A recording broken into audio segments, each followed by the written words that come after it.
अहिल्या सृष्टि की सबसे सुंदर स्त्री थीं और अहिल्या का जन्म किसी सामान्य स्त्री की तरह नहीं हुआ, बल्कि अहिल्या को ब्रह्मा जी ने अपने हाथों से बनाया था।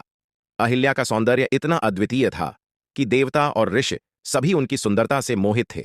ब्रह्मा जी ने अहिल्या का निर्माण इसलिए किया था ताकि वह आदर्श स्त्री बन सके, जो पतिव्रता और पवित्रता की प्रतीक होगी। देवताओं के राजा इंद्र भी अहिल्या की सुंदरता से अभिभूत थे।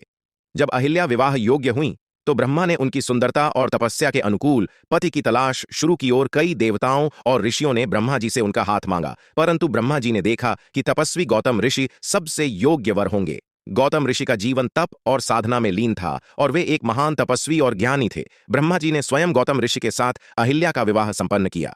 विवाह के बाद अहिल्या और गौतम ऋषि ने साधारण और तपस्वी जीवन बिताना शुरू किया। अहिल्या ने अपने पति के प्रति संपूर्ण निष्ठा के साथ जीवन यापन किया। अहिल्या अब विवाहित थीं, पर इंद्र का उनके प्रति मोह समाप्त नहीं हुआ था। इंद्र अपनी वासना और मोह में फंस गए थे और किसी भी तरह से अहिल्या को प्राप्त करना चाहते थे। अहिल्या अपने पति के प्रति पूर्ण रूप से समर्पित थीं और अपना समय उनकी सेवा और साधना में लगाती थीं। इंद्रदेव ने कई बार गौतम ऋषि के आश्रम के चक्कर लगाए, लेकिन उन्हें कोई ऐसा अवसर नहीं मिला कि वे अपना धूर्त योजना सफल बना सकें। गौतम ऋषि प्रतिदिन सुबह सुबह नदी पर स्नान और तपस्या करने जाते हैं। एक दिन इंद्र ने इस अवसर का लाभ उठाकर इंद्र ने गौतम ऋषि का रूप धारण कर लिया और आश्रम में आ गए। इंद्र गौतम ऋषि का रूप धारण करके अहिल्या के पास पहुंचे और उनका शील भंग करने का प्रयास किया। अहिल्या, जो इस छल को नहीं समझ पाईं, इंद्र के धोखे का शिकार हो गईं। परंतु जब गौतम ऋषि अपनी तपस्या समाप्त कर आश्रम लौटे, तब उन्होंने आश्रम में अपना दूसरा रूप देखा, तो वे तुरंत सब कुछ समझ गए।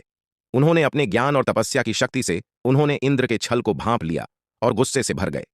क्रोध में उन्होंने इंद्र को श्राप दिया कि तुम्हारे शरीर पर 1000 आंखें उभर आएंगी और तुम्हारी इज्जत पूरे संसार में नष्ट हो जाएगी। इंद्र यह श्राप सुनकर भयभीत हो गया। उन्होंने गौतम ऋषि से क्षमा मांगी, लेकिन ऋषि का क्रोध इतना प्रबल था कि उन्होंने इंद्र को क्षमा नहीं किया।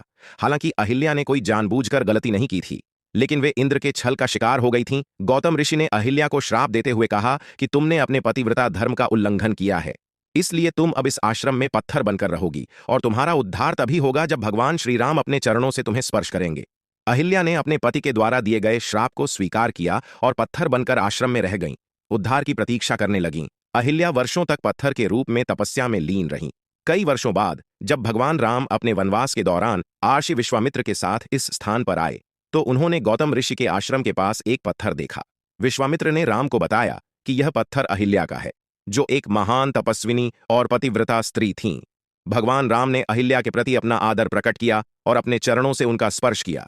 उनके चरण स्पर्श से अहिल्या का श्राप समाप्त हो गया और वे अपने वास्तविक रूप में लौट आईं। भगवान राम ने अहिल्या को क्षमा और सम्मान दिया और उन्हें अपने पवित्रता और पतिव्रता धर्म की प्रतिष्ठा लौटाई। इसके बाद अहिल्या ने अपने पति गौतम ऋषि के साथ पुनः गृहस्थ जीवन बिताना शुरू किया। उन्होंने अपने शेष जीवन में तप और साधना के मार्ग का अनुसरण किया। अपनी तपस्या और सेवा से उन्होंने अपने पुराने दोषों को समाप्त किया और अंततः मृत्यु के बाद स्वर्ग की प्राप्ति की। ऐसे ही फैक्ट जानने के लिए हमारे चैनल को सब्सक्राइब करें।